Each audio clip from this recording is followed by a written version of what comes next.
Last వీడియోలో మనం model architecture గురించి ఇన్ డెప్త్ గా మంచిగా క్రిస్టల్ క్లియర్ గా చెప్పుకున్నాం కదా మామ. అండ్ అలాగే ఈ వీడియోలో ఎన్కోడర్స్ అండ్ డీకోడర్స్ గురించి చెప్పుకొని అసలు దాని వల్ల ఏం యూజ్, అవి అసలు ఎందుకు అనేది కూడా చెప్పుకొని వాటిని ఇంప్లిమెంట్ కూడా చేసేద్దాం మామ వీటిని. ఓకేనా మామ? సో మీరేం చేయాలి మామ, తెలిసిందే కదా, సబ్స్క్రైబ్ చేసేయండి మామ. సబ్స్క్రైబ్ చేశారంటే ఆటోమేటిక్ గా మాకు అది మోటివేషన్ ఇస్తుంది, మేము ఇంకా మంచి మంచి వీడియోస్ చేస్తూనే ఉంటాం మీకోసం. అలాగే ఇంట్రెస్ట్ ఉన్న మీ ఫ్రెండ్స్ అందరికి షేర్ చేయండి మామ. ఒకసారి రీక్యాప్ ఇచ్చేద్దాం క్విక్ గా. ఒక LLM కి బేసిక్ మోడల్ ఇది మామ. మనం ఇన్పుట్ ఎంబెడింగ్స్ గురించి ఆల్రెడీ చెప్పుకున్నాం.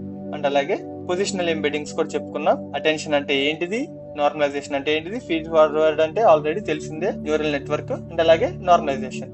ఓకే, ఇప్పుడు మనకి తెలియంది ఏంటిది, ఈ మాస్క్డ్ మల్టీ హెడ్ అటెన్షన్ అనేది మనకు తెలియదు. సో ఈ మాస్క్డ్ మల్టీ హెడ్ అటెన్షన్ అంటే ఏంటిదంటే, దానికి నార్మల్ అటెన్షన్ కి డిఫరెన్స్ ఏంటిదంటే ఇప్పుడు చెప్తాను మామ. Masked multi head attention. So ఇప్పుడు నేను ఆల్రెడీ మల్టీ హెడ్ అటెన్షన్ లో ఏమని చెప్పాను, ఒక్కొక్క వర్డ్ ఇంకొక వర్డ్ ని రిఫర్ చేస్తా ఉంటది ఎవ్రీ టైం అనేది. సో ఇక్కడ కూడా అది జరుగుతుంది. బట్ ఇక్కడ ఏం జరుగుతుంది అంటే మాస్క్ అని ఎక్స్ట్రా వర్డ్ యాడ్ అయింది కదా మామ, అదే మాస్క్ ఇక్కడ జరుగుతుంది. మాస్క్ అంటే నథింగ్ బట్ హైడ్ ఉండడం. అంటే ఇక్కడ సపోజ్ సేమ్ ఎగ్జాంపుల్ తీసుకుంటాం మామ. ఇక్కడ కూడా నేను ఓకే ఈ ఎగ్జాంపుల్ తీసుకున్నా కదా మామ. ఇందులో ఈ క్యాట్ అనేది ఎవ్రీ వర్డ్ కి రిఫర్ చేస్తుందని తెలుసు. లెట్ సపోజ్ ఇది లేదనుకోండి మామ, జస్ట్ ఇక్కడ ఇట్ వాజ్ వరకే ఇన్పుట్.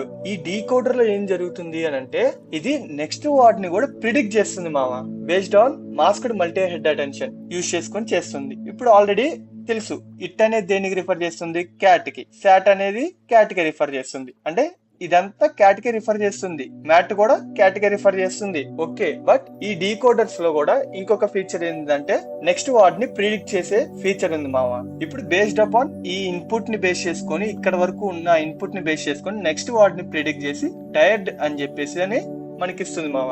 ఇదే మన LLMs లో కూడా జరిగేది. ఇప్పుడు మీరు ChatGPT గాని జెమినీ గాని చూసుకున్నా కూడా ఇదే జరుగుతుంది మామ. దీనికి కారణం మాస్క్డ్ మల్టీ హెడ్ అటెన్షన్. దీని గురించి ఇన్ డెప్త్ గా మనం ఒక రీసెర్చ్ పేపర్ తీసుకుని మరి చెప్పుకుందాం మామ, టైం వచ్చినప్పుడు. ఓకేనా? సో ఇది బేసిక్ గా masked multi head attention. Okay, ఇప్పుడు మనకి మాస్క్డ్ మల్టీ హెడ్ అటెన్షన్ అయిపోయింది, నార్మలైజేషన్ అయిపోయింది, మల్టీ హెడ్ అటెన్షన్, ఇది ఫీడ్ ఫార్వర్డ్. ఓకే, ఇదంతా అయిపోయింది. అంటే డీకోడర్స్ పార్ట్ కూడా అయిపోయింది. ఇప్పుడు ఎన్కోడర్స్ పార్ట్ కూడా అయిపోయింది. బట్ అసలు ఈ ఎన్కోడర్స్ ఎందుకు, ఈ డీకోడర్స్ ఎందుకు అనేది ఇప్పుడు మనం చెప్పుకుందాం. ఎన్కోడర్స్, ఈ ఎన్కోడర్స్ ఎందుకంటే మామ, ఇది ఏం చేస్తుందంటే ఫస్ట్ ఇన్పుట్స్ ని రీడ్ చేస్తుంది. ఇన్పుట్స్ ని రీడ్ చేసిన తర్వాత ఈ ఇన్పుట్స్ ని మీనింగ్ఫుల్ న్యూమరిక్ ప్రెజెంటేషన్ గా మారుస్తుంది. అంటే ఇక్కడ మనకి మల్టీ హెడ్ అటెన్షన్ చేసినప్పుడు మనకి some type of numeric outputs వస్తాయి కదా మామ, అవన్నీ యూజ్ అవుతాయి కదా నాలెడ్జ్ కి. అందుకే మనం ఎన్కోడర్స్ వాడతాం. దీన్ని సింపుల్ గా చెప్పాలంటే ఈ విధంగా థింక్ చేయండి మామ. ఈ ఇన్పుట్స్ అనేది ఒక మొత్తం నాలెడ్జ్ అనుకుంటే, ఆ నాలెడ్జ్ ని అండర్స్టాండ్ చేసుకొని అండ్ అలాగే కరెక్ట్ వేలో రిప్రజెంట్ చేయడానికి మనకి ఎన్కోడర్స్ అనేటివి యూజ్ అవుతాయి మామ, సింపుల్ గా చెప్పాలి అని అంటే. సో ఈ ఎన్కోడర్స్ లో ఇన్పుట్ వచ్చేసరికి సెంటెన్స్, అండ్ అలాగే దీని యొక్క అవుట్పుట్ ఏమొస్తుంది అని అంటే కాంటెక్స్చువల్ ఎంబెడింగ్స్, అంటే మీనింగ్ఫుల్ గ్రామర్. అంటే ఎవ్రీ వర్డ్ కి రిలేషన్ ఎలా ఉంది అని చెప్పేసి అని ఎవ్రీథింగ్ మనకి ఇస్తుంది, అంటే ఒక నాలెడ్జ్ ఇస్తుంది. ఓకే, ఇందులో ఫ్లో ఎలా ఉంటుంది ఆల్రెడీ తెలిసిందే, మనం అది కూడా చెప్పేసుకుందాం. టోకనైజేషన్, తర్వాత ఎంబెడింగ్స్. ఎంబెడింగ్స్ లో two, one is token and another one is position, already తెలుసు. దాని తర్వాత సెల్ఫ్ అటెన్షన్, అండ్ అలాగే దాని తర్వాత అవుట్పుట్ కాంటెక్స్చువల్ వెక్టార్స్. మనం అటెన్షన్ చేసి ఆ ట్రాన్స్ఫార్మర్ బ్లాక్ ఉంది కదా మామ, అదంతా అయిపోయిన తర్వాత మనకు వచ్చేది అవుట్పుట్ కాంటెక్స్చువల్ వెక్టార్స్. సో ఇది మనకి బేసిక్ గా. దీని వల్ల ఏమవుతుంది, ఎవ్రీ వర్డ్ కి సబ్జెక్ట్ ఏంటిది, సబ్జెక్ట్ ఎవరు, ఆబ్జెక్ట్ ఎవరు, యాక్షన్ ఎవరు అనేది మనకి తెలుస్తుంది. అండ్ నెక్స్ట్ అలాగే డీకోడర్స్. ఇప్పుడు మనం డీకోడర్స్ గురించి చెప్పుకుందాం. ఈ డీకోడర్స్ ఏం చేస్తుంది అని అంటే, ఇది స్టెప్ బై స్టెప్ గా జనరేట్ చేస్తుంది మామ, సింపుల్ గా చెప్పాలి అని అంటే.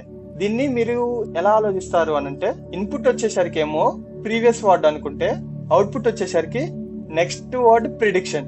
ఎందుకు, దీంట్లో masked multi head attention facility ఉంది కాబట్టి. అంటే దాంతో నెక్స్ట్ వర్డ్స్ ను కూడా ప్రిడిక్ట్ చేసే ఎబిలిటీ ఈ డీకోడర్స్ కి ఉంటుంది. మెయిన్ డిఫరెన్స్ మామ ఎన్కోడర్స్ కి డీకోడర్స్ కి ఆ మాస్క్డ్ మల్టీ హెడ్ అటెన్షన్ ఉందే, అదే మా మెయిన్ డిఫరెన్స్.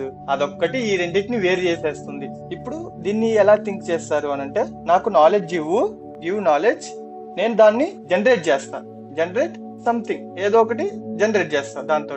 అందుకే మనం ఈ డీకోడర్స్ ని జనరేషన్స్ కు వాడతాం. మనం LLMs లో చూసే ఉంటాం. ఇప్పుడు దీని గురించి సమ్మరైజేషన్ ఇవ్వమంటే ఇస్తుంది. అది ఎలాగా అనంటే బేస్డ్ అపాన్ డీకోడర్స్. ఈ డీకోడర్స్ ని యూజ్ చేసుకొని అది సమ్మరైజేషన్ చేస్తుంది. మనం నార్మల్ గా ఎన్కోడర్స్ ఒకటి, డీకోడర్స్ ఒకటి, అండ్ అలాగే ఎన్కోడర్స్ డీకోడర్స్ ఒకటి అనేసి. ఇప్పుడు ఈ ఎన్కోడర్స్ ఏం చేస్తుంది అని అంటే చెప్పాను కదా మామ, మీనింగ్ఫుల్ కాంటెక్స్చువల్ ఎంబెడింగ్స్ ని ఇస్తుంది. ఓకే, ఎన్కోడర్స్ ఏ టాస్క్ చేయదా అనంటే చేస్తుంది. ఇప్పుడు ఈ కాంటెక్స్చువల్ ఎంబెడింగ్స్ కి మనం ఏదైనా తల యాడ్ చేస్తే వాటికి హెడ్, ఆ హెడ్ అనేది యాడ్ చేస్తే మనకి ఆటోమేటిక్ గా అవుట్పుట్స్ అనేటివి వస్తాయి.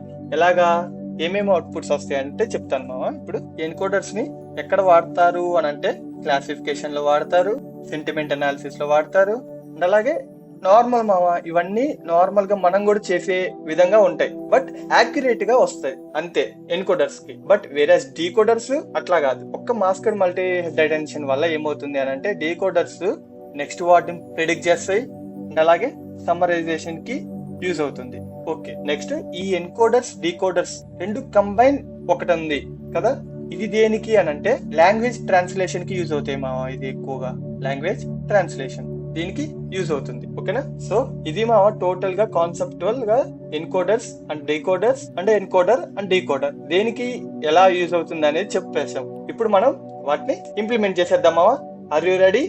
Yeah, done. ఇప్పుడు మనం వెర్ట్ మోడల్ ని క్లాసిఫికేషన్ కి యూజ్ చేద్దాం మామ. వెర్ట్ అంటే అది ఎన్కోడర్. ఓకే, ఇప్పుడు దాన్ని క్లాసిఫికేషన్ కి యూజ్ చేద్దాం, దాన్ని ఇంప్లిమెంట్ చేద్దాం. ఫస్ట్ దానికి కావాల్సినవి అన్ని ఇంపోర్ట్ చేసుకుందాం. దానికి టార్చ్ కావాలి మామ. ఇది మనకు కావాల్సిన లైబ్రరీస్ మామ. ఈ ఆటో టోకెనైజర్ అంటే టోకెనైజేషన్ చేస్తుంది, అండ్ అలాగే ఆటో మోడల్ అంటే ఇది ఇక్కడ చూపించాను కదా మామ, ఇది బేసిక్ అంటే ఇక్కడ వరకు ఉంటది అంతే. ఈ టోటల్ గా ఉంటది, బట్ ఈ లీనర్ ఉంది కదా మామ, ఇది ఉండదు ఈ ఆటో మోడల్ లో. జస్ట్ రిలేషన్స్ వరకే, కాంటెక్స్చువల్ ఎంబెడింగ్స్ వరకే క్రియేట్ చేస్తుంది, అంటే ఇక్కడ వరకు మాత్రమే ఉంటుంది. ఇదేంటిది హెడ్, ఈ తలని మనం యాడ్ చేయాలి సపరేట్ గా. అందుకోసమనే నేను ఇక్కడ పైటార్చ్ లైబ్రరీని యూజ్ చేస్తున్నా. సో లైబ్రరీస్ ఇంపోర్ట్ చేసుకుందాం. నెక్స్ట్ మోడల్ నేమ్, మనం వెర్ట్ బేస్ అన్కేస్డ్ మోడల్ వాడదాం మామ. ఇది హగ్గింగ్ ఫేస్ లో ఉంటది మామ, కావాలంటే చూడండి. నెక్స్ట్ మనం ఏంటిది, ఫస్ట్ స్టెప్ ఏం చేయాలి, టోకెనైజేషన్ చేయాలి, అదే కదా. సో దానికి మనం ఆల్రెడీ ఆటో టోకెనైజర్ రాసేసుకున్నాం. ఇవన్న మామ auto tokenizer from pretrained model, model name BERT base uncased. అంటే ఈ వెర్ట్ బేస్ అన్కేస్డ్ కి ఈ మోడల్ కి సూట్ అయ్యే విధంగా ఈ టోకెనైజర్స్ ఉంటది మామ. మీరు టోకెనైజర్స్ ఒక మోడల్ నేము అండ్ అలాగే మోడల్ ఇంకో మోడల్ పెట్టకండి మామ. ఎందుకంటే every model having different type of structure. ఆ స్ట్రక్చర్ కి మనం ఆ టైప్ ఆఫ్ మోడలే వాడాలి. ఎందుకు అని అంటే వ్యాలిడ్ అవ్వదు మామ. ఎందుకంటే దాని యొక్క అవుట్పుట్స్ ఒక విధంగా ఉంటాయి, దీని యొక్క ఇన్పుట్స్ ఇంకొక విధంగా ఉంటాయి. మనకి ఈ టోకెనైజర్స్ నుంచి వచ్చే అవుట్పుట్ ఈ మోడల్ కి ఇన్పుట్ అవుతుంది కదా. సో టాలీ అవ్వాలంటే దీని యొక్క అవుట్పుట్ పారామీటర్స్ దీని యొక్క ఇన్పుట్ కి ఉండే ఆర్కిటెక్చర్ సేమ్ ఉండాలి కదా, అది సేమ్ ఉండదు. అందుకనే మనం ఈ రెండింటికి సేమ్ మోడల్స్ వాడాలి ఎప్పుడైనా కూడా, ఏది టోకెనైజర్స్ అండ్ అలాగే మోడల్ కి. ఓకేనా మామ, అది బేసిక్ గా. నెక్స్ట్ క్లాసిఫికేషన్ చేద్దాం అనుకున్నాం కదా, టెస్ట్ రాసేసుకుందాం.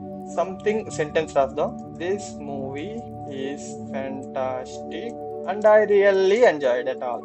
ఓకే, ఇది రాసుకున్నాం, ఇలా రాసుకున్నాం. తర్వాత సో ఇక్కడ మనం ఇన్పుట్ కూడా రాసేసుకున్నాం, టెక్స్ట్. ఓకే, నెక్స్ట్ ఈ ఇన్పుట్ ని టోకెనైజేషన్ చేయాలి కదా. So input class is equal to టోకెనైజర్ of text. ఇప్పుడు ఇట్లా రాయడం వల్ల ఏమవుతుంది, టెక్స్ట్ మొత్తం టోకెనైజేషన్ జరుగుతుంది.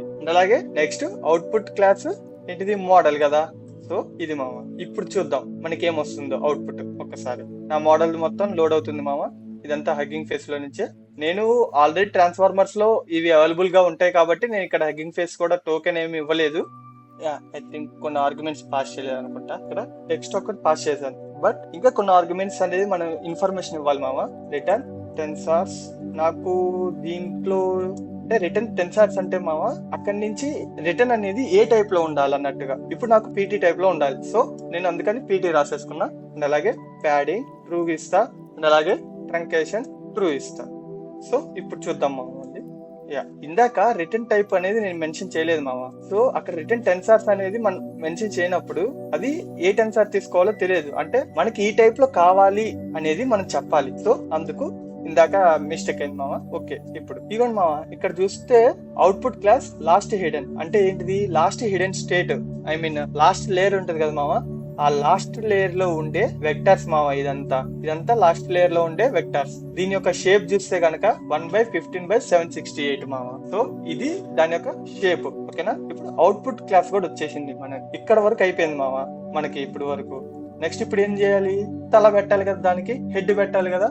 సో ఆ హెడ్ కూడా ఇప్పుడు మనం పెట్టేద్దాం. ఇప్పుడు మనం ఫస్ట్ పూల్డ్ అవుట్పుట్ కన్సిడర్ చేసుకుంటాం మామ లాస్ట్ కి. ఈ పూల్డ్ అవుట్పుట్ అంటే ఏంటిదంటే, ఇప్పుడు మనకి ఇంత పెద్ద డైమెన్షన్ వచ్చింది. సో దీని అంతా డెన్స్ అంటే ఒక సింగిల్ లేయర్ కిందకి కన్వర్ట్ చేసి మనకి ఆ అవుట్పుట్ కావాలి. మనకి ఒక సింగిల్ లేయర్ గా కావాలి. అంటే ఎలాగైతే న్యూరల్ నెట్వర్క్ హిడెన్ లేయర్స్ ఉంటాయి కదా మామ, ఒక సింగిల్ ఆర్కిటెక్చర్ గా సింగిల్ లేయర్ గా, అదే విధంగా మనకి ఇప్పుడు అవుట్పుట్ తెచ్చుకోవాలి. So that output class dot pooler output. ఇప్పుడు దీని వల్ల ఏమవుతుంది అని అంటే, మనకి అదంతా ఒక డెన్స్ లేయర్ కింద ఫార్మ్ అయిపోతుంది with the tanh activation function. Okay. Next మనకి లేబుల్స్ ఎన్ని? 2 లేబుల్స్ కాబట్టి 2. అలాగే ఇక్కడ మనం చూసుకుంటే లీనియర్ వాడుతున్నాం ఫస్ట్. సో ఆ లీనియర్ ఇప్పుడు మనం దానికి అటాచ్ చేద్దాం మన మోడల్ కి. ఓకేనా. క్లాస్ ఫైర్ అని చెప్పేసానంట is equal to nn dot linear model dot config dot hidden size number of labels. ఇప్పుడు మనకు కావాల్సిన ఇన్ఫర్మేషన్ ఇది ఇవ్వాలి మామ. ఇదేమవుతుంది అంటే, ఇది మన అవుట్పుట్ క్లాస్ ఉంది కదా, మన మోడల్ ఉంది కదా మామ, ఈ మోడల్ యొక్క హిడెన్ లేయర్ యొక్క సైజు అంటే లాస్ట్ లేయర్ ఉంటుంది కదా, ఆ లాస్ట్ లేయర్ యొక్క సైజు దానికి అటాచ్ చేస్తున్నాం కదా మనం. సో అది ఇప్పుడు అక్కడి నుంచి మనకి 2 లేబుల్స్ కావాలి. సో అందుకు మనం 2 లేబుల్స్ కిందకి రాసుకున్నాం ఇక్కడ. Next లాజిట్స్.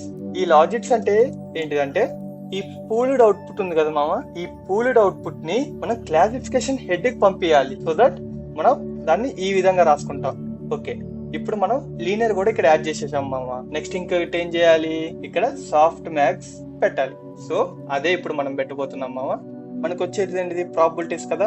Equal to torch dot softmax of logits dimension 1 probability. So ఇది నెక్స్ట్. సో ఇప్పుడు మళ్ళీ ఒకసారి అన్ని ప్రింట్ చేసేద్దాం. ఇది కూడా మా వచ్చేసింది. మనం 2 టైప్స్ ఆఫ్ క్లాసెస్ అనుకున్నాం కదా, ఆ 2 టైప్స్ ఆఫ్ క్లాసెస్ ఇక్కడ మనకి ఈ విధంగా అవుట్పుట్స్ వచ్చేసినాయి. ఇక్కడ మనకి వచ్చే లాస్ట్ హిడెన్ లేయర్ నుంచి వచ్చే లాస్ట్ అవుట్పుట్స్ ని మనం ఈ విధంగా 2 డైమెన్షనల్ కింద కన్వర్ట్ చేసుకుంటాం. మనకు కావాల్సింది ఎంత? 2 కదా, నంబర్ ఆఫ్ లేబుల్స్ 2 కావాలి. సో దట్ మనం ఈ హిడెన్ లేయర్ లో ఉండే లాస్ట్ లేయర్ కి ఈ డైమెన్షన్ కింద కన్వర్ట్ చేయడానికి మనం ఈ లాజిట్స్ అనేది వాడతాం మామ. ఇది ప్రాబిలిటీస్ కాదు, ఈ లాజిట్స్ అనేది ప్రాబిలిటీస్ కాదు, ఇది నథింగ్ బట్ వెయిట్స్ అనుకోండి మామ. ఆ వెయిట్స్ కి మనం ఇక్కడ ప్రాబిలిటీస్ ఏమొస్తుంది అని చెప్పి క్యాలిక్యులేట్ చేస్తాం. సో అది టోటల్ గా. ఓకేనా మామ? ఐ హోప్ మీకు అర్థమైందని అనుకుంటున్నా. ఇన్ కేస్ మీకు ఏ చిన్న డౌట్ ఉన్నా కూడా కామెంట్ సెక్షన్ లో నాకు కామెంట్ చేయండి మావా. యాజ్ ఫాస్ట్ యాజ్ పాసిబుల్ నేను మీకు రిప్లై ఇవ్వడానికి ట్రై చేస్తాను. అండ్ అలాగే మీ యొక్క ఎవ్రీ డౌట్ ని నేను క్లియర్ చేస్తాను. ఓకేనా మావా? ఒక్కసారి మనం మన వెట్ బేస్ అన్కేస్డ్ మోడల్లో అసలు ఏమేమి పారామీటర్స్ వాడాము అనేది ఒక్కసారి చూసేద్దాం. మీకు ఒకవేళ ఇంకా ఏదైనా మోడల్ కి సపోజ్ జీపీటీ మోడల్ ఎలా ఉంది అనేది తెలియాలనుకోండి మావా, అప్పుడు మీరు సేమ్ ఇంతే ఇక్కడ జీపీటీ అని చెప్పి రీప్లేస్ చేయండి మావా. రీప్లేస్ చేసి అప్పుడు చూడండి. ఇప్పుడు నేను ఎలా చూస్తాను అని అంటే, నా యొక్క మోడల్లో ఏమేమి వాడుతున్నారు, ఇంటర్నల్ గా ఎలా ఉంటుంది అని అంటే, same for name parameters parameter in model dot named parameters name param shape అని చెప్పేసి ఇద్దాం. ఇప్పుడు ఏమవుతుంది, మనకి ఏమేమి లేయర్స్ వాడాము, దాని యొక్క షేప్ ఎంత, సైజ్ ఎంత, ఎవ్రీథింగ్ వచ్చేస్తుంది మామ. ఇగో చూడండి, ఇక్కడ చూడండి వచ్చేసింది మొత్తం. అటెన్షన్ ఇవ్వండి మామ. స్టార్టింగ్ వర్డ్ ఎంబెడింగ్, తర్వాత పొజిషనల్ ఎంబెడింగ్, టోకెన్ ఎంబెడింగ్, అలాగే లేయర్ నార్మలైజేషన్ విత్ బయాస్. ఇక్కడ చూడండి మామ అటెన్షన్. ఇగో ఇలా ఇప్పుడు ఇలా నంబర్ ఆఫ్ ఉన్నాయి కదా మామ అటెన్షన్స్, దీన్ని మల్టీ హెడ్ అటెన్షన్ అంటాం. అలాగే నెక్స్ట్ మళ్ళీ ఈ మల్టీ హెడ్ అటెన్షన్ అనేది రిపీట్ అవుతా ఉంటది. మళ్ళీ నార్మలైజేషన్ జరుగుద్ది. ఇగోండి ఇట్లా అవుట్పుట్ నార్మలైజేషన్ ఇట్లా జరిగిన తర్వాత ఇలా అటెన్షన్ నార్మలైజేషన్ ఇలా జరిగి మావా ఎట్లా అవుతుంది అని అంటే, ఆల్రెడీ డయాగ్రామ్ లో ఉంది కదా మావా, ఇగో ఈ విధంగా వచ్చేస్తుంది. ఇప్పుడు దీంట్లో సంథింగ్ ఇంకా ఎక్కువ బ్లాక్స్ ఉంటాయి, అందుకే ఇక్కడ NX అని ఉంది డయాగ్రామ్స్ లో. ఇప్పుడు ఒక్కొక్క మోడల్ కి ఒక్కొక్క విధంగా ఉంటది. సో ఇందులో 12 బ్లాక్స్ ఉన్నాయి, transformer blocks, encoders blocks 12 blocks ఉన్నాయి. సో దట్ మన ఈ ఎన్కోడర్స్ కి ఇది మావా. సో ఇది మావా ఇవాళ వీడియో. నెక్స్ట్ వీడియోలో మళ్ళీ మనం డీకోడర్స్ గురించి ఇంప్లిమెంట్ చేస్తూ అన్ని చెప్పేసుకుందాం మావా. ఓకేనా? డీకోడర్స్ లో ఏమి వదలకుండా చెప్పేసుకుందాం. ఇదే మావా ఎన్కోడర్స్ లో కూడా ఇంకా ఇంతకు మించి లేదు మావా. ఇన్ కేస్ నేను ఎక్కడైనా మర్చిపోయినా కూడా నాకు ఒక్కసారి కామెంట్ సెక్షన్ లో కామెంట్ చేయండి మావా. నేను మళ్ళా దాని మీద కూడా ఖచ్చితంగా వీడియోస్ చేస్తాను. ఒకవేళ నేను ఏదైనా మర్చిపోతే, ఐ హోప్ నేను అంత క్లారిటీగానే ఉన్నాను, క్లియర్ గానే ఉన్నాను, నేను ఎక్కడ మర్చిపోలేదు, మీ అందరికీ అర్థమయ్యే విధంగా చెప్పానని అనుకుంటున్నా. మీ అందరి ఫీడ్బ్యాక్ మాకు కావాలి మావా, ఎలా ఉంటుంది ఈ సిరీస్ అనేది చెప్పేసి అని. ఓకేనా మావా? అండ్ అలాగే నెక్స్ట్ వీడియోలో మనం డీకోడర్స్ కూడా ఇంప్లిమెంట్ చేసేద్దాం. ఓకే మావా, బాయ్ బాయ్.